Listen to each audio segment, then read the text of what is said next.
Looking to find out what's happening on the NDSU campus? Watch Bison Information Network News every Friday, Saturday, and Sunday on Cable 1 Channel 70. This student-run weekly newscast covers relevant news and current events, entertainment, Bison sports, and more. Watch BIN News Fridays at 9 p.m., Saturdays at 9 a.m. and 9 p.m., and Sundays at 9 a.m. on Cable 1 Channel 70. Bison Information Network News is brought to you in partnership with Cable 1.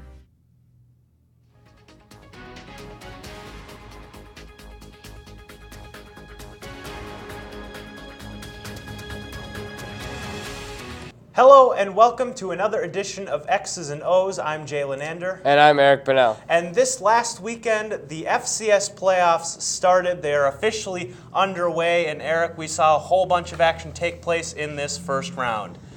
We did, and I want to go back to even before that when the bracket released, because I wasn't here last week and I wasn't able to give my little spiel. I think Indiana State just got hosed by the one. You put in Incarnate Word, who got. I don't know. I wouldn't say they got blown up, but they got pretty much. Montana State handled them pretty easily. And Indiana State, I feel like they could have put up more of a fight. 6 straight wins to end the season in the toughest conference in the FCS, and you don't put them in. How? I understand they don't have. They had one non-D1 win, so that puts them down to 6-4 with Incarnate Word. But you put Incarnate Word over Indiana State. They're in like the worst conference. There's basically what the committee is saying is that Incarnate Word's conference is the same as Indiana State. That's how they treat it equal. I don't think that's the truth. But to go back to this weekend, there was a lot of good games. I actually thought that Delaware was going to pull off the upset against James Madison. No, JMU went on to win 20-6. Now they play Colgate. But other games, there wasn't really a surprise except for UNI only winning by 3. I thought they'd win by 40.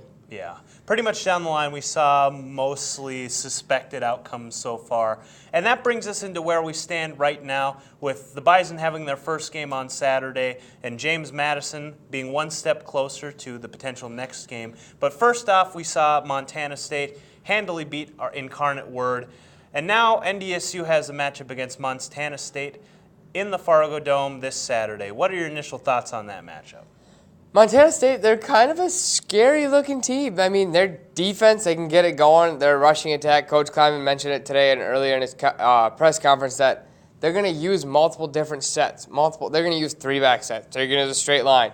They're going to run the jet sweeps. They're going to come out in multiple different formations to get their team to have success on the ground. And that's how they've won a lot of games. It's just all those different formations. It's like, what are they going to come out now? So you got to have the right personnel in the group, but you also got to look at down and distance on, are they going to run the ball on 1st and 10 or are they going to throw it?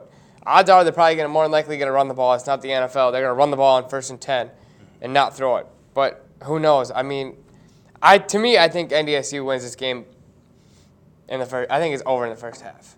Yeah, I mean, initial thoughts, one would say that with the way NDSU's been playing this year, really any team, you've got to be doubtful that they're going to be able to beat them. Montana State, they look good on paper, but it's still NDSU, and it's still this NDSU team that we've seen be really scary throughout the course of the year. And honestly, it's really hard to go against them. And it's Montana State's first time coming to the Fargo Dome ever. Yep. How do you deal with that? How do you get accustomed to that noise from when you're playing outside, to get accustomed to the noise, the crowd level? Coach Kleiman talks about it. They got to raise the bar. They got to raise the bar for the standard. I mean, how do you compete with that noise level? Well, you really can't, and we've seen a team come into the Fargo Dome for the first time in Delaware this year, and that was a good team. It's a team that made the playoffs, a top 10 defense in the FCS at one point, and they couldn't do anything. They got beat pretty early with some key plays, that interception return for a touchdown. It was over pretty quickly, and it's hard to know how a team's going to react to their first time in the Fargo Dome, because I believe that was the Eastern Washington game 2 years ago, their first time in the Fargo Dome. Yeah, it was. I think it was. Yeah. And they took them to overtime. So it's hard to know. You can't really Eastern Washington, yes, I understand. They were a good team back then. But I didn't expect a high-flying offense like Eastern Washington to just lay down and not be able to score. Yeah. They play in the Inferno. I understand it's outdoors. But when you put a team like that with speed in a dome, I don't care who you are. This is going to be a good game no matter what. And they made it to – both those teams made it to the semifinals last year before eventually falling. Yeah, and as I said, it's hard to see how they're going to react to the Fargo Dome, but you have to lean in the direction that it's going to be very tough for Montana State to deal with the noise, to deal with the new environment, and to deal with this Bison team that's been absolutely on fire. But going back to you not being here last week, me and Joe Thompson had a very lengthy discussion about the entire FCS bracket. Looking at both sides of the bracket, let's say let's start with the top. Let's start with where NDSU is. Other than NDSU, who are your two teams to look out for? Colgate. Colgate is definitely one of them. They played Army. They played triple option Army pretty tough, only losing 28-14. So that was a pretty competitive game, and I feel that Colgate. I want to say James Madison because that could be a potential matchup at the Fargo Dome next weekend. But they don't scare me. Their offense isn't that good. Their offense is like they're kind of like an Indiana State. They go as their quarterback goes. And Indiana State's quarterback played well on the stretch, which helped them.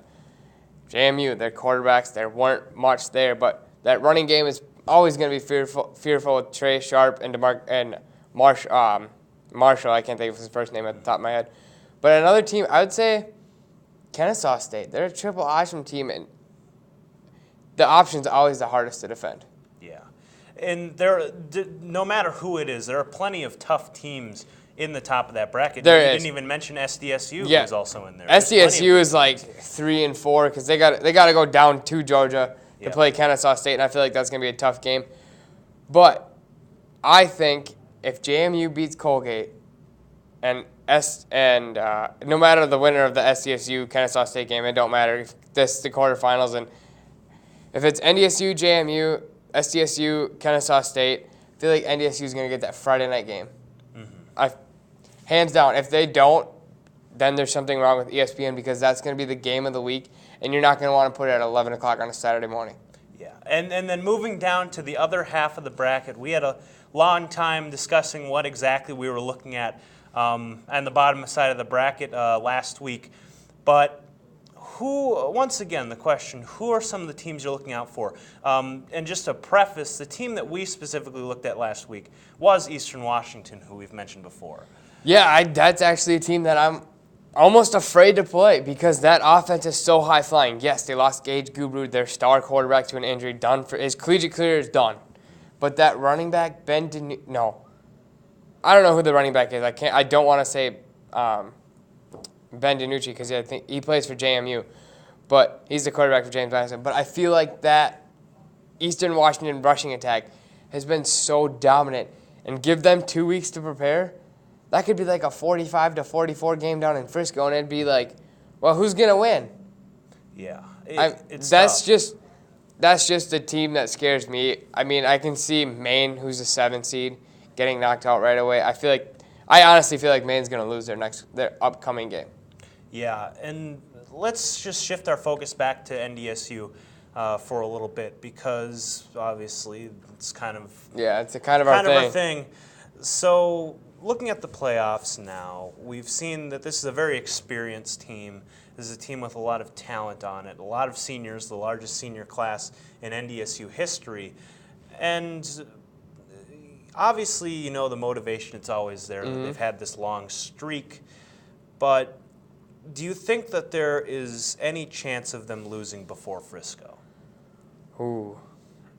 There's always a chance that you lose. Like, no matter what, you can be given a 99.9% chance to win, like Alabama was against the Citadel, and the Citadel was tied with them at halftime. Mm-hmm. It depends. How does NDSU respond after the bye week? They had a bye week. They needed it, 10 straight games in a row. They needed it not for more the physical, well, they needed to get some guys healthy, such as Lance Dunn, Bruce Anderson, who's kind of banged up during the year. They needed to get those guys healthy. But I don't know how NDSU is going to respond because we've seen them respond after the bye week when they played Delaware. It was kind of sluggish. It was like, we got to get our footing again. But I feel like now that it's playoff times, they know it's do or die. I feel like they're going to respond great. And if Colgate wins, I can see the Bison dropping to Colgate, but if JMU beats Colgate, I don't see the Bison losing. I mean, I see Kennesaw State or South Dakota State going to give them a thriller, but I just don't see them dropping. There's just too much experience on this team. And this season has been obviously very good for the Bison. We've been talking about it just all year here on X's and O's. And they came away with their first perfect season since 2013. And everything's looked really good. But if they were to lose in the playoffs before Frisco or even at Frisco, just speaking in hypotheticals, because otherwise we'd be talking about how good they are forever. Mm-hmm.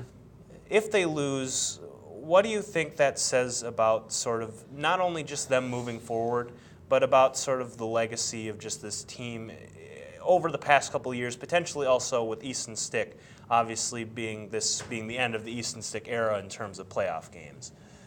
I don't think it says anything about their legacy. I think if they go down swinging, they lose on a last-second Hail Mary like it's happened before. Like, we can't rule it out. If they go down losing like that, you can't knock this team. This team is still so good. Look what they've done. They've had 4 losses in the Stick. Easton Stick has 4 losses since he took over as starting quarterback. Yep. Even though including 8 wins his freshman year, and then that redheaded guy who just helped lead the Eagles to a Super Bowl. Came around and started spinning around down in Frisco, and they defeated Jacksonville State. But, yeah, I just feel like I don't think it's going to do anything to the legacy except for Stick's not going to get the record of most wins by an FCS quarterback, which he wins out in the playoffs. He breaks Brock Jensen's record of 48. So I don't think it's going to tarnish the record if they lose. If they lose at Frisco, it doesn't. If they lose before, it does. And we'll bring it back to one last question. It's a question we talked about last week, but we didn't get your input on it. The Bison season's over, perfect season, we've already addressed that. Looking back at the season so far, before we get into the playoffs, who are your offensive and defensive MVPs for the year? Offensive, everyone can take Easton Stick. Mm-hmm. At Missouri Valley Conference Player of the Year, I'm not even going to – yes, he's by far the offensive MVP. But below him, Darius Shepard. Yep, that's what I said. He had a quietly good year. Mm-hmm. Teams were just so plain out stupid. Like, they weren't covering them very well. They weren't covering them. They would put linebackers on him, and he'd beat them. And you got to give credit to Coach Messingham and that offensive unit of being able to get him around, finding ways to get him the ball. And on defense, everybody can say Jabril Cox. Mm-hmm. But let's go to the pride. Let's go to Robbie Grimsley. Hasn't missed a game, knock on wood, since he stepped foot on campus. He started every single game. And that kid he's just playing out of his mind. He's the leader. He's a hard-nosed safety. He's always in there. He's got the potential to go play at the next level. And I think, obviously, Easton and Jabril are leaps and bounds ahead of everybody else. But behind those two, you got Darius Shepard and Robbie Grimsley. Because without those two, I feel like the offense is still as good, but Darius just provides that big offensive plays. And Robbie, his experience in the secondary would, if they lost that would really hurt them. Yeah, and even without looking at it, you just named the 4 players we addressed last week. That's exactly what we were talking about. So it's pretty clear who the best players for the Bison are, and they're definitely the people we'll be looking forward to seeing lead this Bison team on Saturday as they begin their FCS playoff run against Montana State in the Fargo Dome. We are going to take a quick break, and when we come back, we'll be talking about the bigger sports. We're going to be talking about the NFL and the NBA, and we'll be addressing a whole bunch of stuff that's going on there when we come back. Across the street from NDSU's campus, Herd and Horns is the place to go, whether you're looking for a fantastic meal or just a quick bite to eat. Hi, welcome to Herd and Horns. Are you from the Drink Right Away? With friendly staff and excellent service, it's a restaurant for all ages.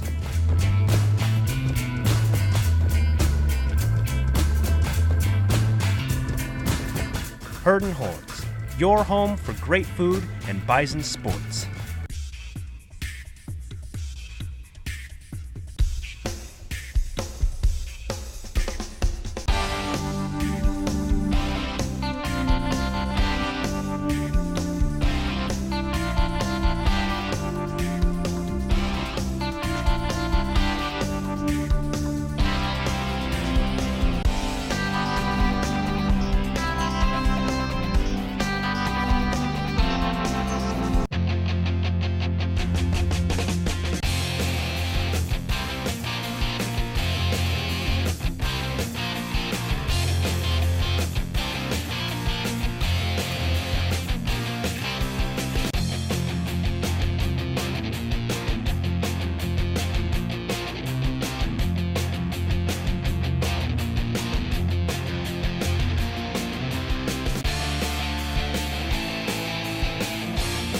Welcome to Bison Block.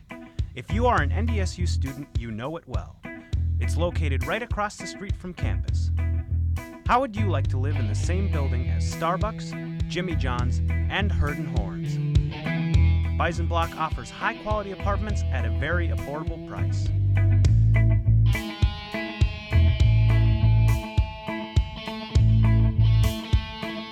For more information, go to our website at bisonblockfargo.com to apply today. Welcome back to X's and O's, and now we're going to be shifting to the NFL, and there was a huge game last night on Sunday Night Football with massive implications into the NFC North and the NFC playoff race, and that was the Vikings versus the Packers. Vikings came out on top and basically eliminated the Packers from playoff contention. Eric, how are you feeling? I'm feeling like this piece of paper right here. This season is absolutely garbage. Fire Mike McCarthy. You got a defensive coordinator. Throw the season away. This team is absolute trash right now. They are playing the worst football I have ever seen. Actually, since trash. 2008. Hey, they're playing the worst football since 2008. I am sick of watching this team, watching Mike McCarthy waste Aaron Rodgers' talent. He has the best arm in football. I could flip this table right now if I could. I was so mad last night. I was ready to punch a hole in a wall. That team is trash. They need to fire McCarthy. Bring in somebody new because I'm sick of watching them play like crap coming up after the first quarter, basically, because they put 14 points on them in the first 16 minutes and they couldn't even score again. They scored 3 points in 44 minutes, and you had the best quarterback in football. Yep. And Dan Bailey missed 2 field goals. Yes, and you can't capitalize on that? Seriously? Well, it shows us, at least in retrospective, that if Dan Bailey had been with the Vikings since week 1, would have been different then too. But, you know, to be fair, it was a close game somewhat to the end, and just the better team won. I wouldn't say the better team won. I don't know how you feel about watching the Vikings play against the Bears like they did last week and then have their comeback game against the Packers. Tale of two teams we saw from the Vikings these past 2 weeks. A really bad showing against Chicago, but Green Bay, they just gave them the opening they needed. Green Bay was restored our confidence. Thank you, Eric. Yeah, you're welcome, but we restored your confidence for what, 2 weeks? To watch you go get your butt kicked by New England and Seattle, and drop to 6-6. Yeah, we'll see. I'm just saying, anything's possible. You're probably going to drop to 6-1. Yeah, well, we got more of a playoff chance than the Packers do at this point. So wait till talk to me after 2 weeks. Yeah, it's fine. If we're both out of playoffs, it's better than the Packers being in the playoffs, in my opinion. And I can see. I honestly hope the Packers miss the playoffs so they fire Mike McCarthy. Well, they will. He's absolute. They've got like a 3% chance. They'd have to win out. It's a 15% chance, but who's looking? No, the Sunday Night Football graphics. Well, Sunday Night Football is wrong because ESPN showed 15. Well, maybe they're still 15. A game back of the playoffs. I got faith. Not really, but yeah, they got a winnable schedule coming out. Yeah, that's true. Except for Chicago, they're probably gonna go down to Chicago and just get beat, just get pulverized. But yeah. I mean, that's kind of what it comes down to, is that the Vikings do have a very difficult road ahead of them. And the Packers, maybe not so much, but this is a huge win for the Vikings in terms of just the NFC North and the playoff locale. And the Seahawks beating the Carolina Panthers makes that Seahawks game a lot bigger. That's going to be a huge game. That's going to be a playoff game right there. Yeah, the Seahawks, Vikings, and Bears, Vikings within the next couple of weeks. And the Bears still got to play the Rams yet, so technically the Vikings are still in the hunt for the division. But it's going to be tough. After these next two, playing New England, and then going to Seattle, you're going coast to coast, and they'll be lucky if they get out of there with 1-1. Oh, yeah, absolutely. If Xavier Rhodes is out for the season, or if he's out, Tom Brady's going to tear that secondary apart. Yeah, I mean, to be fair, we haven't seen the best of New England. And we haven't. That's speaking of injuries, yeah, they are really banged up. Sony Michel going out again. They were using Cordero Patterson at running back. He's doing pretty good back there. Yeah. Why didn't the Vikings think of that? I don't know. Are they kind of like the Twins, just let good talent walk away? That's Minnesota sports in a sentence. That and our kickers can't do anything. You know, that's just one of the things that's the hallmark of Minnesota sports, letting good players go. David Ortiz, Garnett, that was a trade, but regardless, players have their better years once they've left here. And that's just how it is. But you can't really do anything about that. Yeah, but I mean Patterson, he's been okay, but he's been about as good as he was with the Vikings. It's just in different situations. He's always been a great kick returner. That's what he was known for in college. So yeah, but the New England game, it depends on which New England we've seen, because if we see the one that played Tennessee, the Vikings have as good a chance as anyone to win. But if we see the New England that we're used to seeing, sort of a New England who has sort of reborn themselves from the ashes of some of the bad games they've had this year, then it's very hard to see the Vikings beating them. Yeah. But the Seattle game, I think, is more important. New England, you can say, yeah, it's New England and take the loss. But Seattle, that's a game that for a wild card spot, those could be the two wild card teams, but it's whichever team wins is going to have such an advantage. They're 3-6 in their last 9 home games. But to me, that doesn't mean anything, because a lot of their home games they've lost have been 1-point games or a 1-possession game.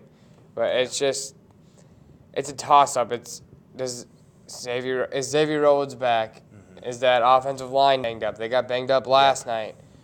Is what's going to happen? I mean, injuries play a big factor. Mm-hmm. What if Kirk Cousins goes down? Don't wish that upon anybody, because I know when Aaron Rodgers broke his collarbone, there's some Viking fans cheering. Mm-hmm.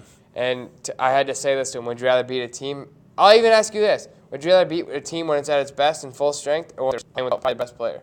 Well, I mean, obviously you want to be at their best, but it depends on what kind of game it is.